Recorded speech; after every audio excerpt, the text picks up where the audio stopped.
नमस्कार। चलिए आज बात करते हैं औपनिवेशिक भारत की एक बहुत ही दिलचस्प कहानी की। एक ऐसी कहानी जिसमें सत्ता, नीतियां और लोगों का संघर्ष आपस में उलझे हुए हैं। तो सोचिए, क्या होगा अगर एक नीलामी हो, लेकिन उसमें कोई असली खरीदार ही ना हो। कुछ ऐसा ही हुआ था 1797 में बंगाल के बर्दवान में। वहां जमीन की एक बहुत बड़ी नीलामी रखी गई, पर उस नीलामी में कुछ बहुत ही अजीब था। और जो सच्चाई सामने आई वो तो हैरान करने वाली थी। देखिए, 95% जो बिक्री हुई वो फर्जी थी। मतलब जमीन को उसके असली मालिक के ही लोगों ने वापस खरीद लिया। असली खरीदार तो सिर्फ 5% थे। तो सवाल ये उठता है कि आखिर ये प्रेत नीलामी हुई क्यों? इसका राज जानने के लिए हमें थोड़ा पीछे चलना होगा, उस दौर में जब अंग्रेजों ने एक बिल्कुल नया सिस्टम लागू किया था। इस नए सिस्टम का नाम था स्थायी बंदोबस्त या परमानेंट सेटलमेंट। वैसे तो इसे खेती से जुड़े संकट को सुलझाने के लिए लाया गया था, लेकिन हुआ ये कि इसने कई नई परेशानियां खड़ी कर दी। अब देखिए, इसके पीछे अंग्रेजों का आइडिया बड़ा सीधा सा था।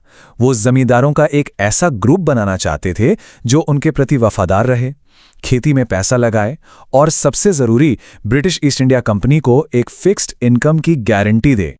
मतलब प्लान ये था कि पैसा एक सीधी लाइन में बहेगा।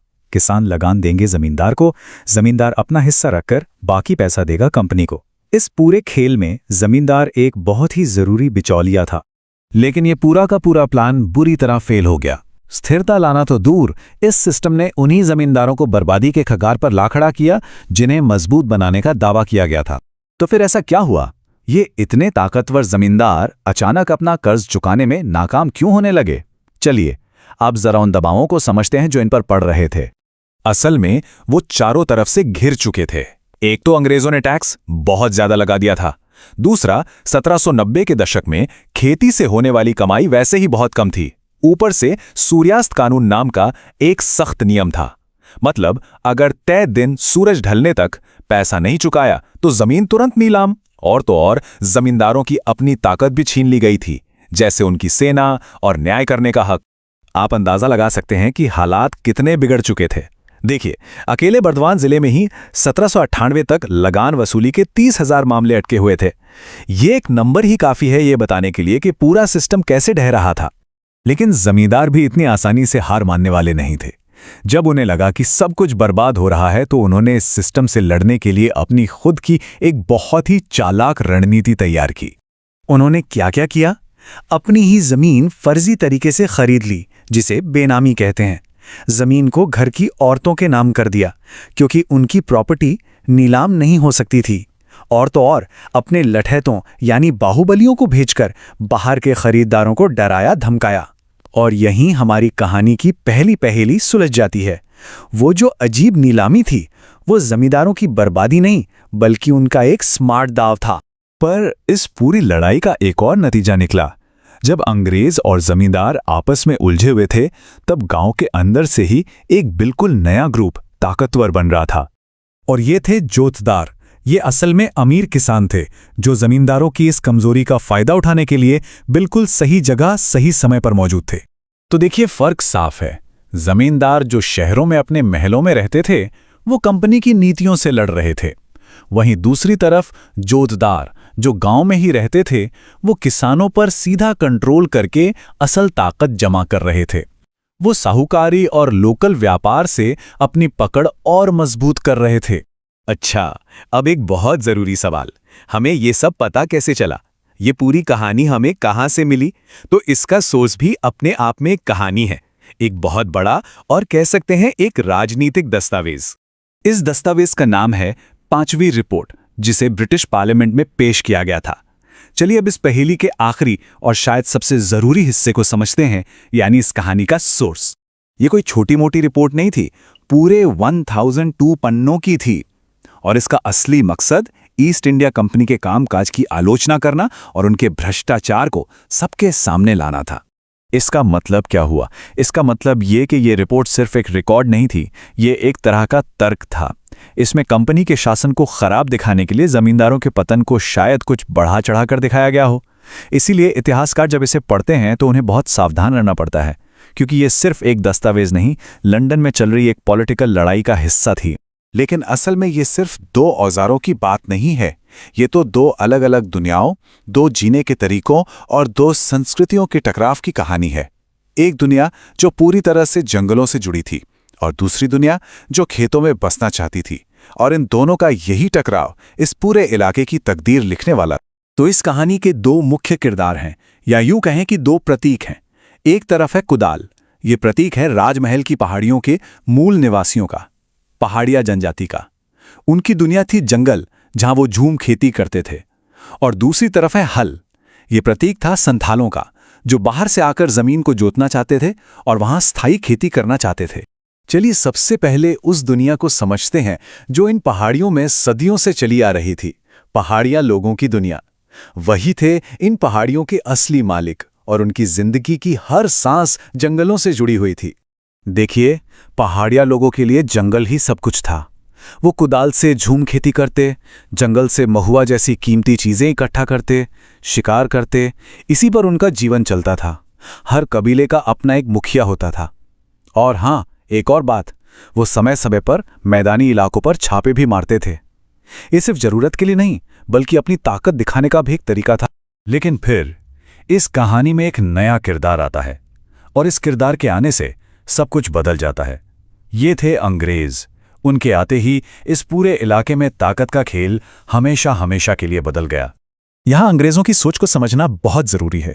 वो जब जंगल को देखते थे तो उन्हें वो पिछड़ेपन की निशानी लगता था, और वहां रहने वाले आदिवासी उनकी नजर में असभ्य थे। उनके लिए तरक्की का, मुनाफे का सिर्फ एक ही मतलब था, जंगल साफ करो और वहां स्थायी खेती शुरू करो।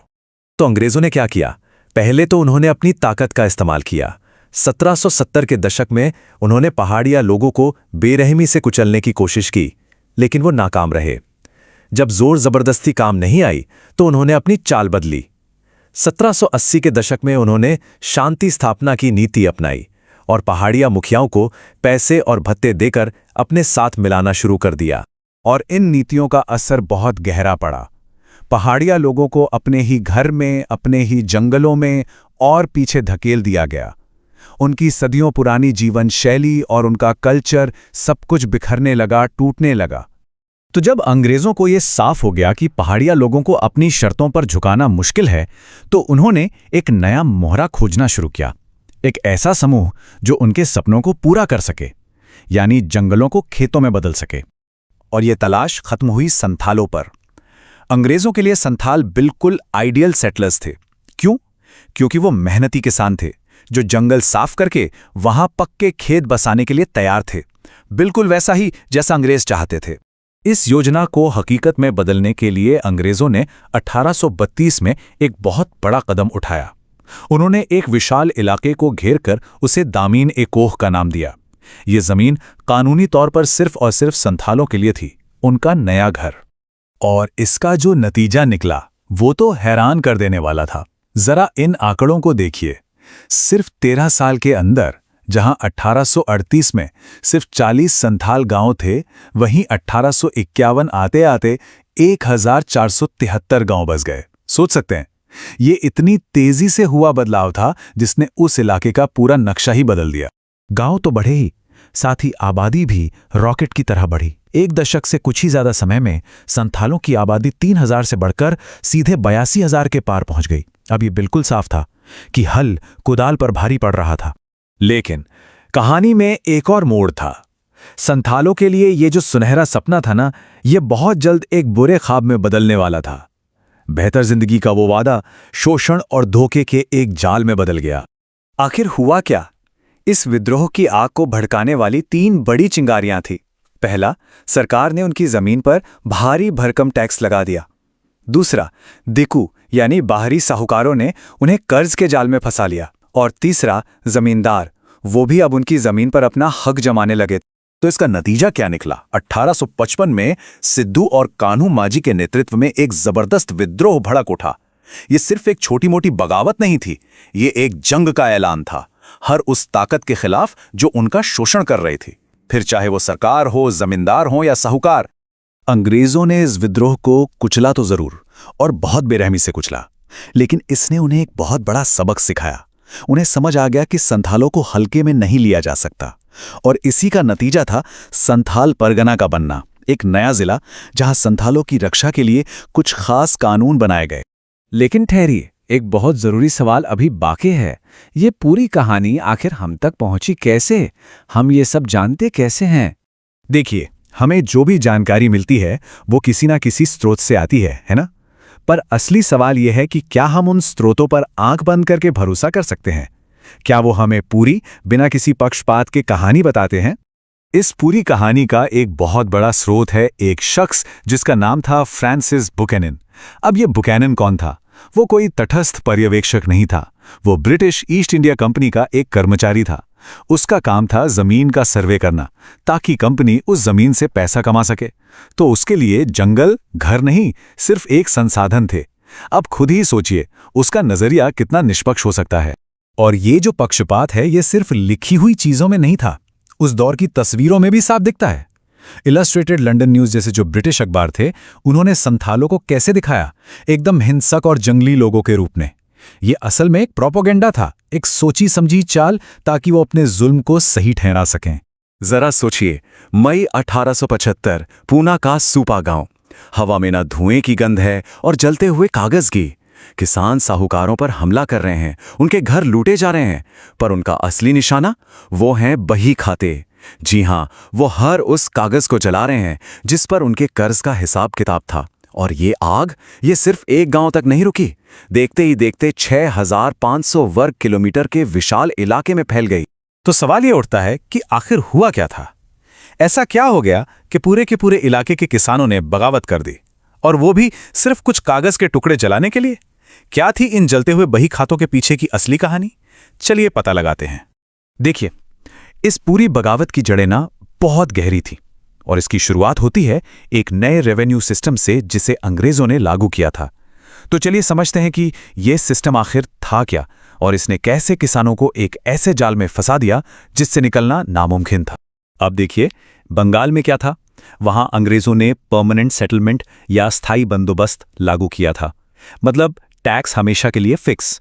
लेकिन दक्कन में उन्होंने एक अलग ही सिस्टम चुना, रैयतवाड़ी प्रणाली। सवाल है क्यों? सीधी सी बात है, दक्कन में कीमतें बढ़ रही थीं और सरकार को उस बढ़ते मुनाफे में अपना हिस्सा चाहिए था। रैयतवाड़ी में सरकार सीधे किसान यानी रैयत से टैक्स लेती थी। तो एक तरफ था एक फिक्स सिस्टम और दूसरी तरफ ये लचीला और कहीं ज्यादा शोषण करने वाला सिस्टम।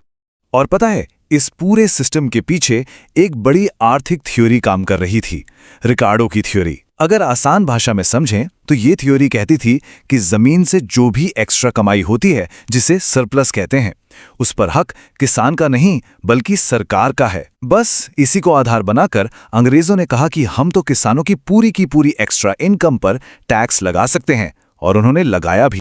और यहीं से रैयतवाड़ी ट्रैप की शुरुआत हो गई।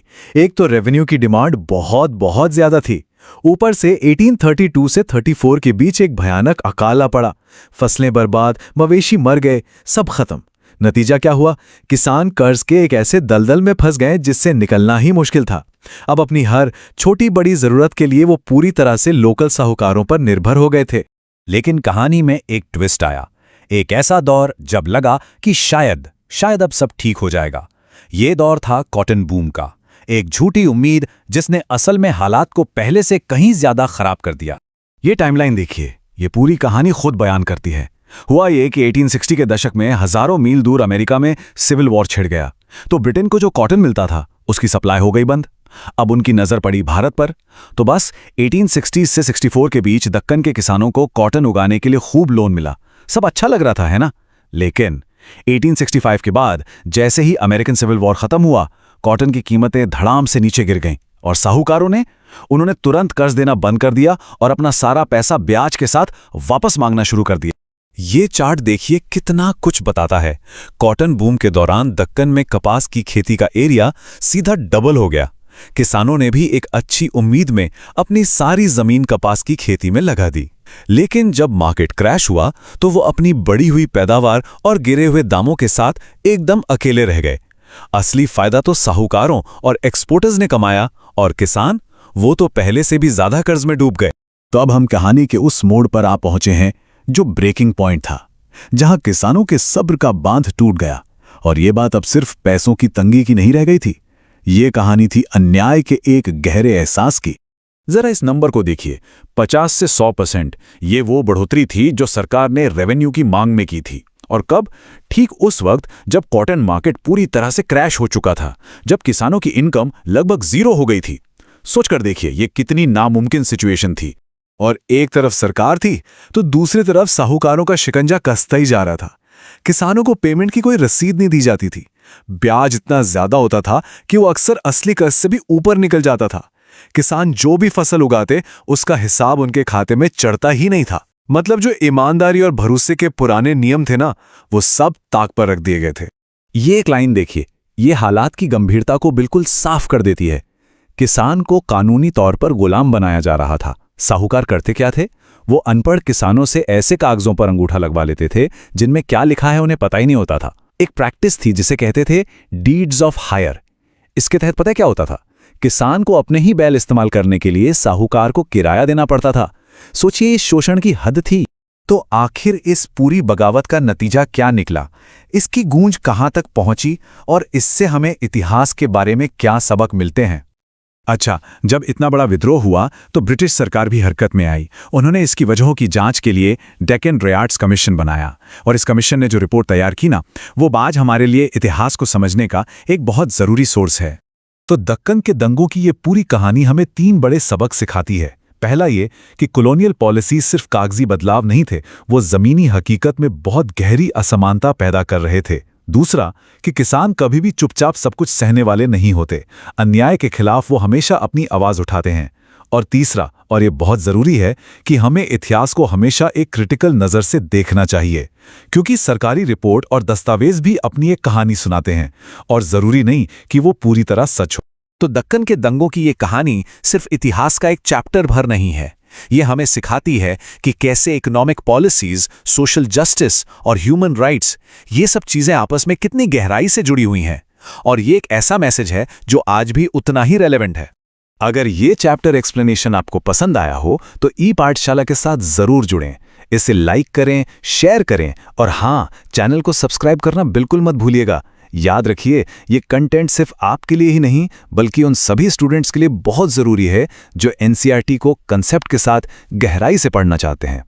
आपका एक शेयर किसी और की पढ़ाई को आसान बना सकता है। बहुत बहुत धन्यवाद।